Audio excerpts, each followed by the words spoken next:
they'll be the ones that have the high walls. And if you've been in a relationship with them long enough, you should know their history. If they've got a history of parents or caregivers who weren't as loving as you feel the average caregiver should be, or if they were in a relationship that was with maybe a narcissist or somebody who was very cold and very distant to them, they may have picked that up and learned this style of dismissive avoidance. Hey, what's going on, my beautiful people? This is your certified life and relationship coach, Coach Court. And in today's video, I want to talk to you about the dismissive avoidance style and whether or not you are actually with one. So I'm just going to give you a few tips on how you can figure out if your spouse is a dismissive avoidant. And given that one of the more common relationship styles and types are the dismissive avoidant slash preoccupied anxious or anxious preoccupied attachment style, there's a good possibility that you might be an anxious if you feel that your dismissive avoidant partner is actually a dismissive avoidant. Um, Before I get into that, a little bit of background about myself. I graduated with my sociology degree in 2006. I've obtained my life and relationship coaching certification last year, and I've been working with the community for over the past 16 years. If you want my help personally, please reach out to me via website www.fruitfulseeds with a Z at the end.com. Now on to my topic for today.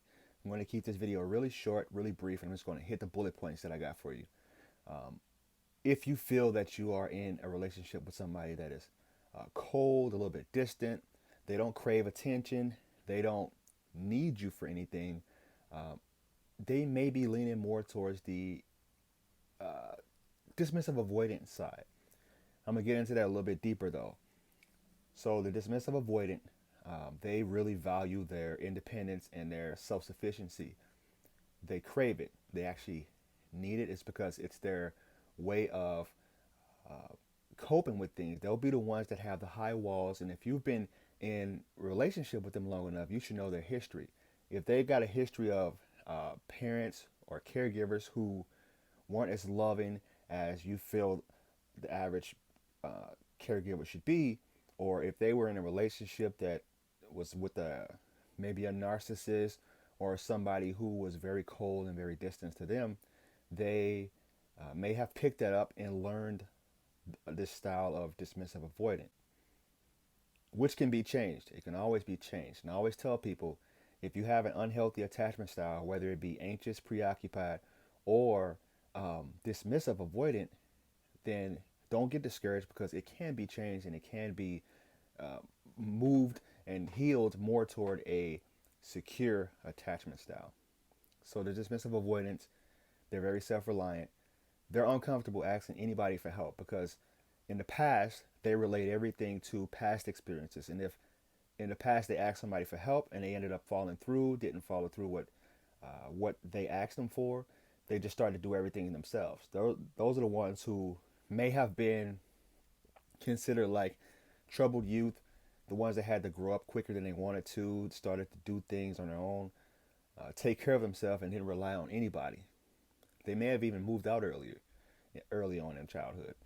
So that's why they're uncomfortable asking people for help because they can't trust people, and they won't have a whole lot of friends. They'll have a very small, close knit circle, and they're comfortable with that. They're okay with that. They don't need people because it's the way that they had to learn to cope with being relational to other people. Um, Affection isn't something that they crave either. And if you're a anxious preoccupied, you really crave that affection and that love. You want to be in their presence and around them all the time, which is why COVID, I'm having a lot more clients reach out to me about these styles because it's starting to become more apparent. And when you're with somebody for so long uh, and not able to go to work and do your daily routines that you're used to, because that away time is what dismissive avoidance really need. They love it because they can get into their purpose. They'll sometimes be the workaholics. They'll be the people who really focus on their craft and not so much a romantic relationship. So Affection isn't something that they really crave, but the ones that understand their style and understand why they are the way they are, they learn to uh, meet their partner midway and not withhold affection from them, because some of them can withhold affection because they feel like, well, he doesn't or she doesn't deserve my affection. I don't understand why they need affection so much because I don't need it and I don't crave it. I'm my own woman, I'm my own man. This person needs to take care of themselves, which is true to a point, because the preoccupied anxious, I keep saying that, anxious preoccupied, they have a really hard time self-soothing themselves, and uh, they're the ones that really become the codependent partner in the relationship.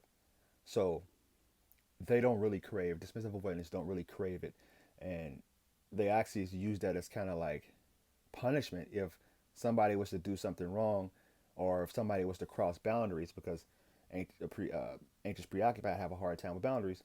They will withhold that from them and become either passive aggressive, or can even do the silent treatment. And the anxious preoccupied really craves um, that closeness and the communication. So I hope this video really helped you. If you want my help personally, please reach out to me on my website. Send me an email, or you can follow me on Instagram, like I said before. And as always, love you guys.